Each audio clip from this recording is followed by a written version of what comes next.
Good morning friends, welcome to NCERT board. इस channel के माध्यम से मेरी यह कोशिश है कि मैं एनसीईआरटी को आप सबके लिए आसान बना सकूं।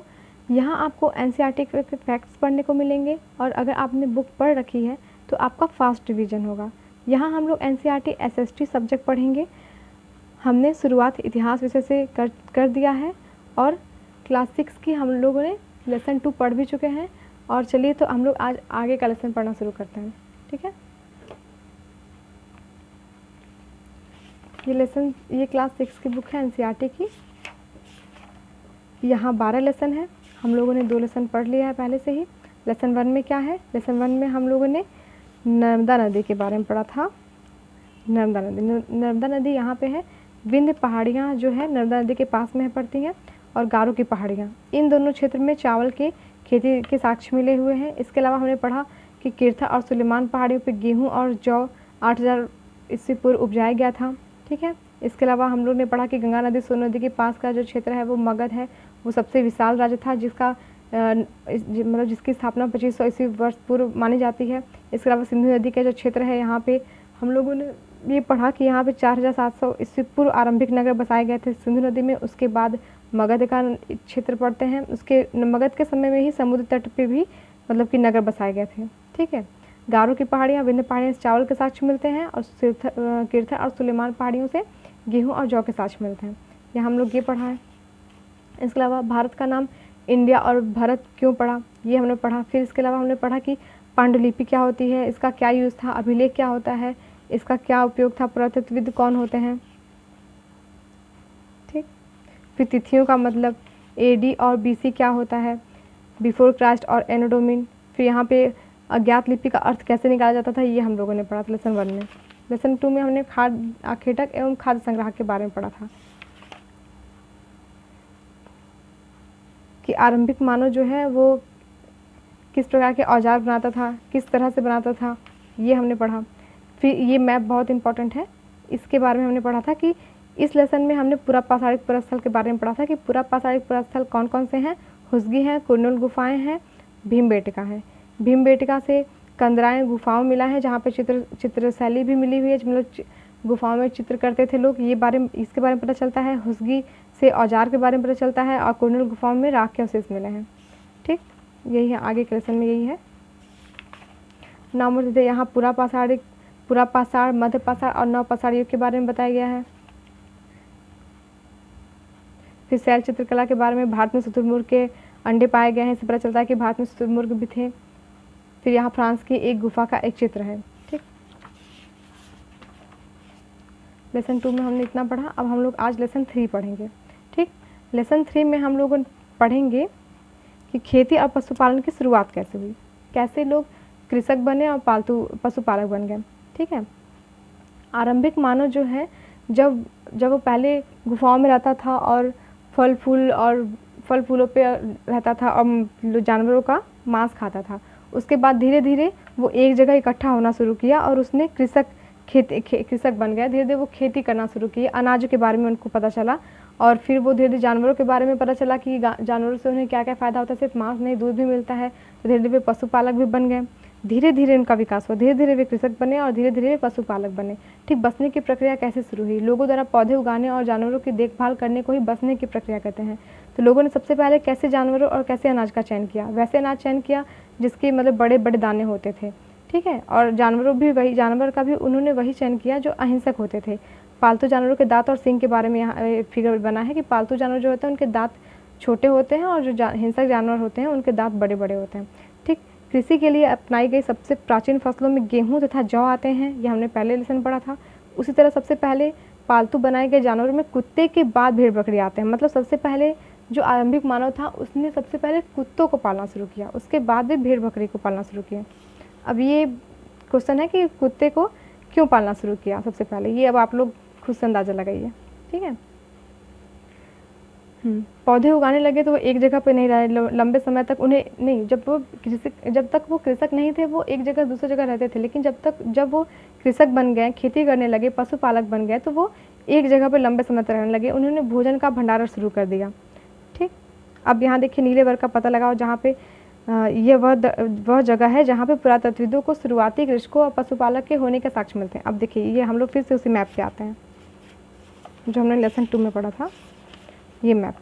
ठीक, यहाँ पे वो नीले वर्ग का बता रहा है ना, नीले वर्ग में हाँ ये सब एरिया है।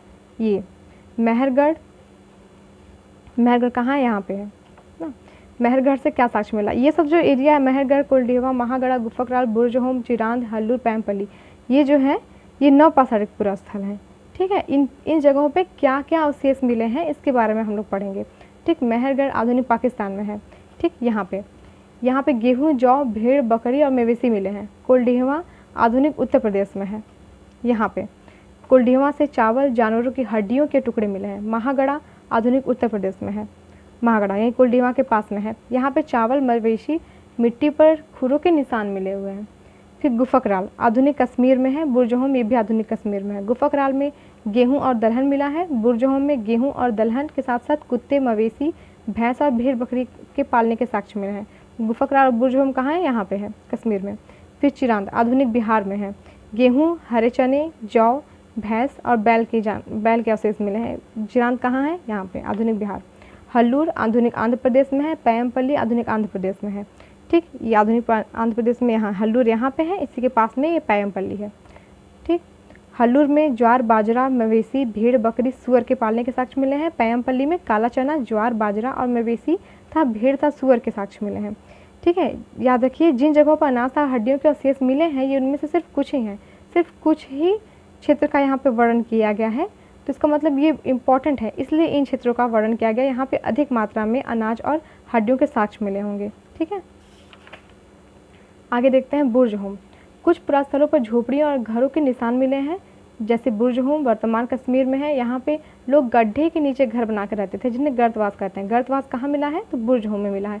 इसमें उतरने के लिए सीढ़ियाँ होती थी, जिससे ठंड के मौसम में सुरक्षा भी मिलती रही होगी। एक गर्तवास का चित्र बनाओ, ये बच्चों के लिए है। ठीक, नवपाषाण युग। नवपाषाण युग पे जो औजार बनाते थे उन पे पॉलिश चढ़ाई जाती थी। इसके अलावा जो मध्य पाषाण काल है उसके जो औजार मिलते थे उनमें पॉलिश नहीं होती थी, लेकिन वो धारदार होते थे। और जो उससे भी पहले पूरा पाषाण के जो औजार थे वो उतने ज़्यादा धारदार नुकीले नहीं होते थे।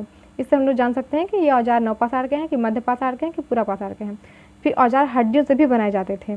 नवपाषाण युग के पुरास्थलों से कई प्रकार के मिट्टी के बर्तन मिले हैं। कभी कभी इन पर अलंकरण भी किया जाता था। ठीक, ये मिट्टी के बर्तन का यहाँ पे फिगर है। इन बर्तनों में चावल, गेहूँ तथा दलहन जैसे अनाज, मतलब इस समय चावल, गेहूँ और दलहन जैसे अनाज महत्वपूर्ण हो गए थे। ये अनाज इन बर्तनों में रखे जाते थे। स्त्री पुरुष शिकार और भोजन संग्रह का काम करते थे। फिर धीरे धीरे उन्होंने खेती और पशुपालन को अपना लिया था। बहुत जगह लोग मौसम के मुताबिक बदल बदल कर अपनी जीविका चलाया करते थे। कृषक और पशुपालक समूह में रहते थे, जिन्हें जनजाति कहते हैं। जनजाति क्या होता है, जनजाति के सदस्य भोजन संग्रह, खेती, पशुपालन, मछली पकड़ने का काम करते हैं। इसके साथ वे झोपड़ियाँ बनाते हैं, टोकरियाँ बुनते हैं, बर्तन बनाते हैं।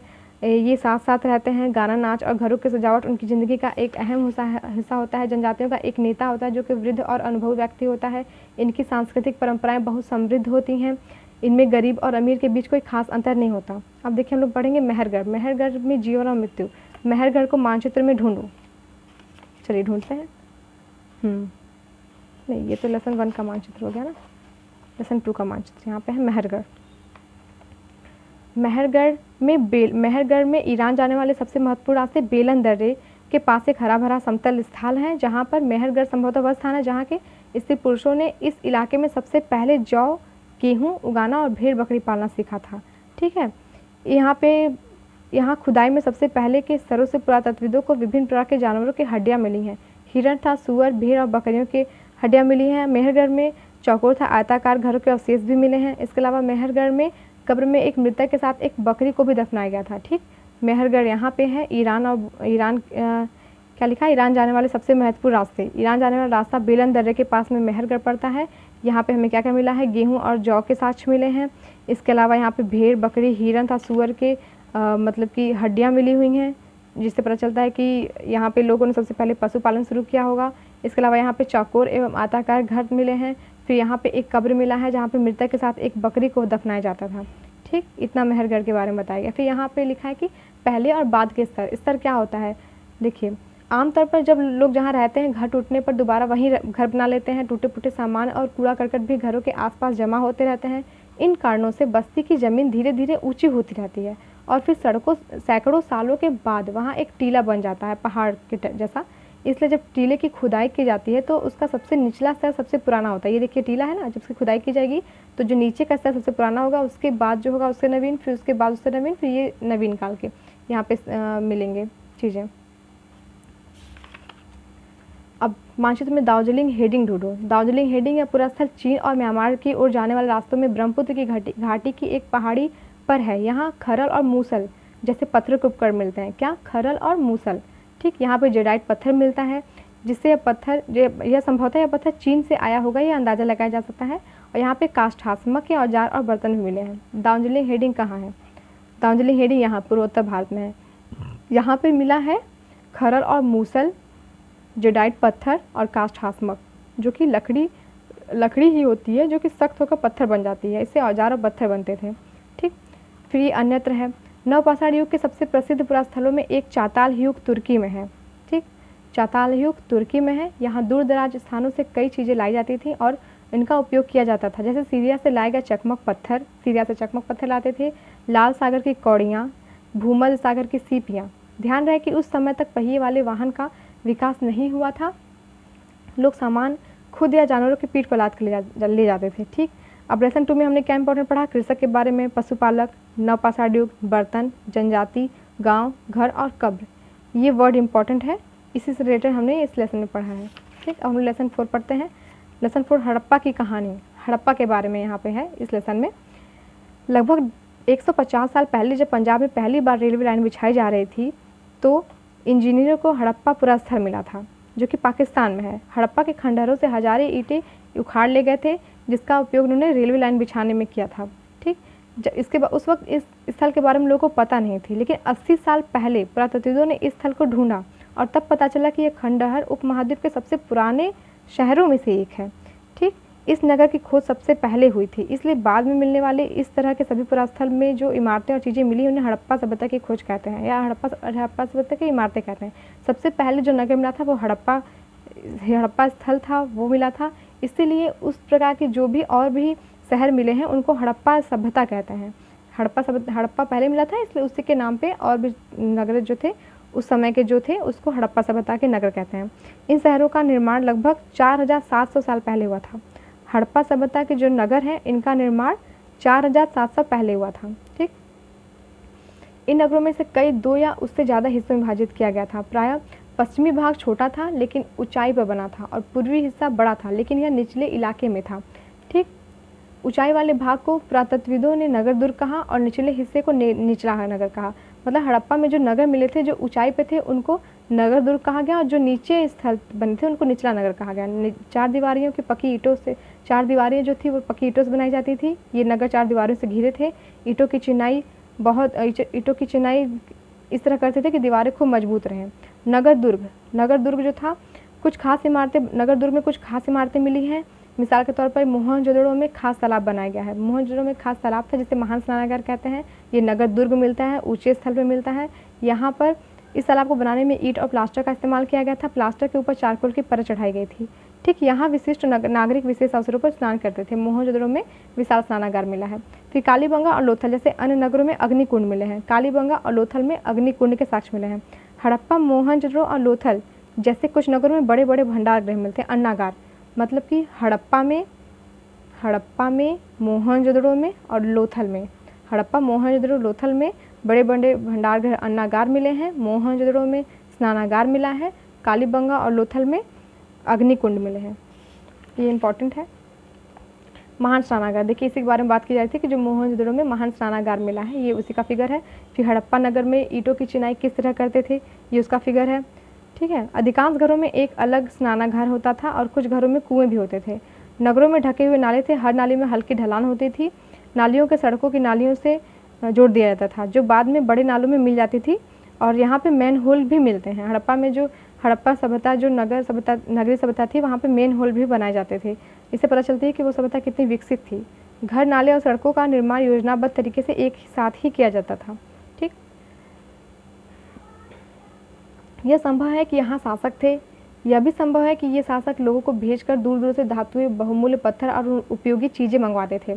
यहाँ पे लिपिक भी मिले हैं, लिपिक के साथ मिलते हैं, क्योंकि मोहरों पे जो लिखते थे वो लिपिक ही तो लिखते रहे होंगे, तो इसलिए ये भी अंदाजा लगाते थे कि यहाँ लिपिक भी रहे होंगे। ठीक, यहाँ पे मोहरों पे लिखे हुए मोहर भी मिलते हैं। ठीक, शिल्पकार, इसके अलावा शिल्पकारों में स्त्री पुरुष भी रहते थे जो अपने घरों या किसी उद्योग स्थल पर तरह तरह की चीज़ें बनाते थे। लोग लंबी यात्राएं भी करते थे और वहाँ से उपयोगी वस्तुएं लाते थे, और साथ ही सुदूर देशों की किस्से कहानियाँ भी लाते थे। ठीक, मिट्टी से बने कई खिलौने भी मिले हैं इन क्षेत्रों से। ठीक, ऊपर देखिए ये मोहनजोदड़ो की एक सड़क है, उसमें बड़ा हुआ नाला भी है, ये फिगर उसका है, सड़क और नाले का फिगर है। ये एक कुआं के फिगर है।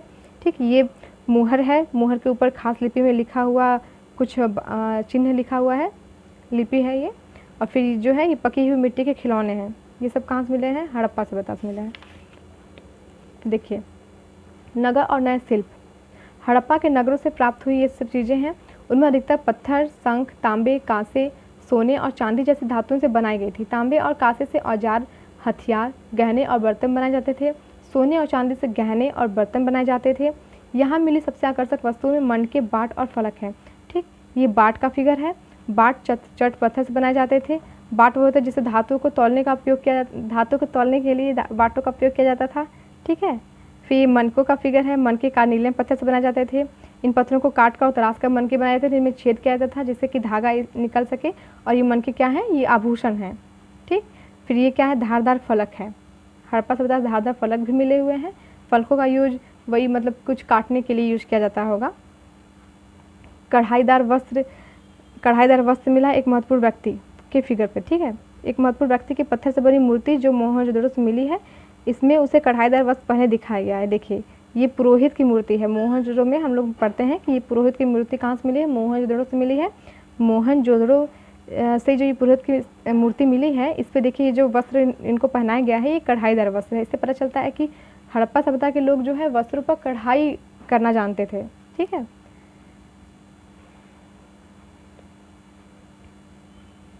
विशेषज्ञ उसे कहते हैं जो किसी खास चीज़ों को बनाने के लिए खास प्रशिक्षण लेता है, जैसे पत्थर तराशना, मनके चमकाना या फिर मोहरों पर पच्चीकारी करना। ठीक, चित्र देखिए, चित्र में बताया गया है, चित्र में है कि मूर्ति का चेहरा कितने आकर्षक ढंग से बनाया गया है और उसकी दाढ़ी कितनी अच्छी तरह दर्शाई गई है।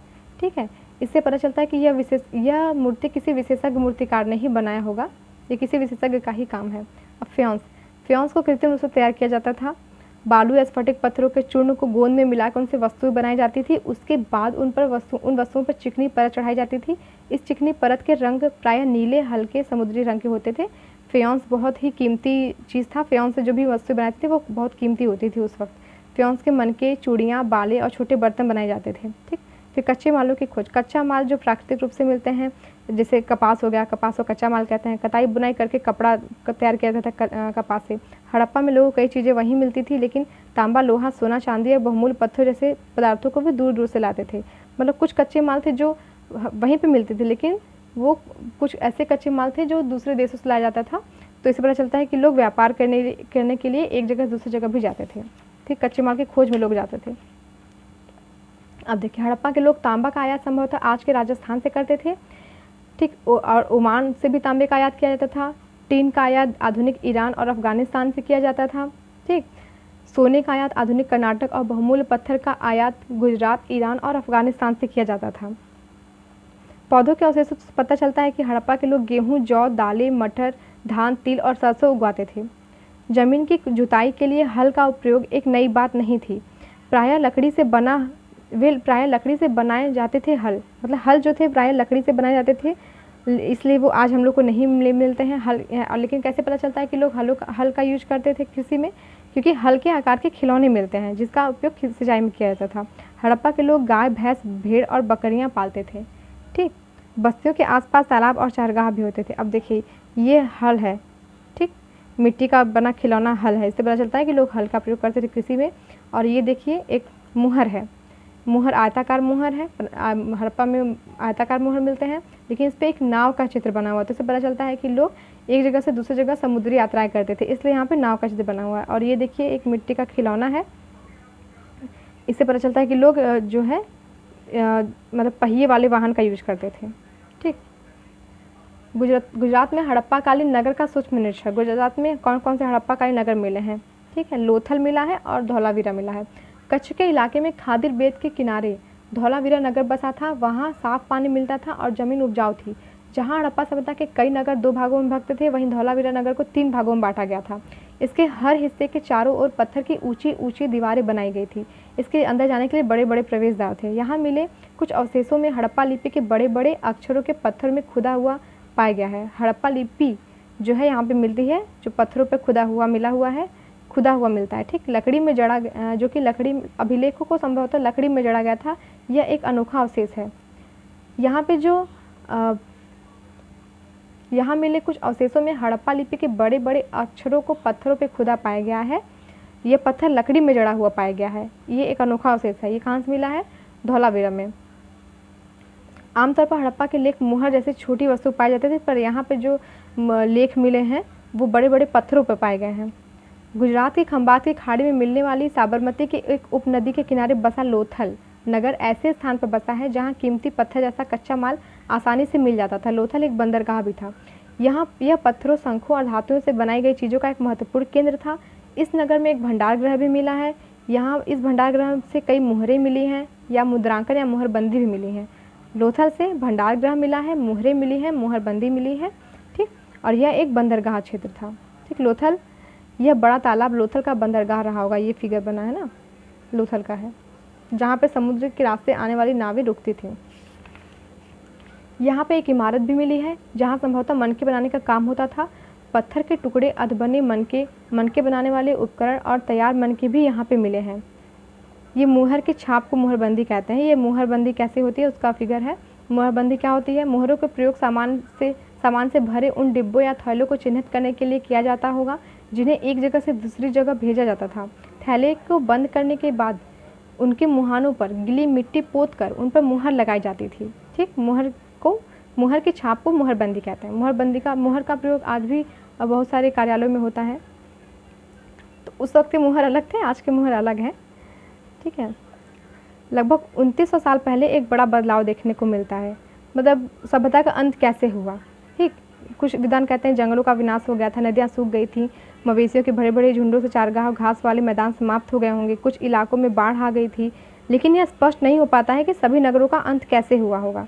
ठीक, विद्वान इसके लिए मतलब सोचते हैं और अपने अपने तर्क से सिद्ध करने की कोशिश करते हैं कि हड़प्पा सभ्यता का अंत कैसे हुआ। लेकिन ये 39 साल पहले एक बड़ा बदलाव हुआ, उसी के बाद से पता चलता है कि हड़प्पा सभ्यता समाप्त हो गई थी।